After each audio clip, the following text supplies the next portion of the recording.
Welcome to Module 5, the settings to win. In the quest to produce high quality videos, knowing your way around your smartphone's camera settings is half the battle.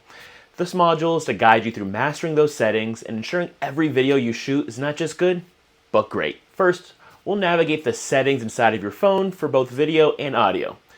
Usually they're in the same area, so we won't get too deep into the settings, but the one thing I want to make sure you all think about is simply your video quality. Most of our phones these days have 4K ability, but they take up a lot of room when you shoot those. So if you don't have a lot of storage, go ahead and start shooting in 1080p. Most people cannot tell the difference. 1080p is incredible for social media and most digital video usages.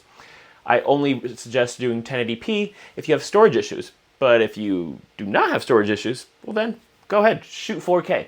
4K is going to definitely be a bit clearer and be more vibrant, colorful, etc., as it's capturing almost 4 times the amount of pixelization of every single video shoot. If you're uploading to YouTube or you're recording something on TV, then I would only say only go 4K. It being on a bigger screen, you might notice some of the inefficiencies and kind of the lack of quality of 1080p, so you don't really want that.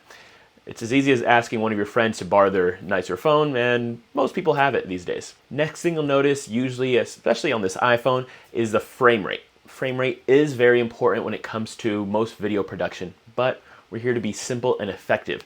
So I recommend just always choosing the highest frame rate so things are smoother and they look more crisp. If you ever do want to get into the semi-pro or pro areas of video, definitely learn what frame rate is. But if you're 95 to 99% of the people watching these videos, you have no need to learn them. So here are the settings on my iPhone when it comes to the video. On my iPhone, there's a ton of settings when it comes to recording videos. You'll see the only thing I have selected is the enhanced stabilization. All of these other things that you'll see here, they do matter. They have great uses and they're particular things that you can use them for, but enhanced stabilization is the only thing you should worry about.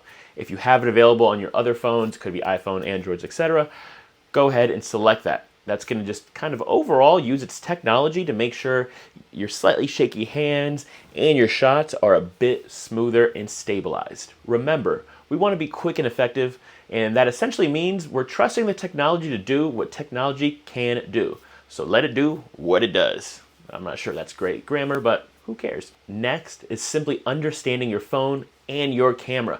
And this is 100% different for everybody. I have an iPhone 15 Pro Max. You could have the iPhone 10, an Android XYZ. And every single one of these phones have different cameras, different settings, different zooms, different lenses. So this is the part where I encourage you to take an hour to go through each shooting option, from the slow motions to the time lapse to the wide angles and to the zooms. You really want to get to know your camera and what it's capable of. In the matter of an hour, you can absolutely play with it and probably find out every single thing there is to know when it comes to what your phone even offers. You can't imagine how many people I meet every single week who I teach how to use their zoom, how to choose use their time lapse, or maybe the timer settings. All these things are super basic, and you can use and learn them all in about an hour. And it's key to understand what you can do so that you can start unleashing your creative abilities when it comes to shooting videos. So take a moment, and that's your exercise for this module. The best way to learn your settings is to simply play around and tweak and learn and suck. The sooner you get to that suck point, the quicker you're going to get to that being awesome point. So keep learning. Your smartphone is so powerful of a tool, and with the right settings, there's no limit to what you can create. So get out there, and I'll see you in the next module.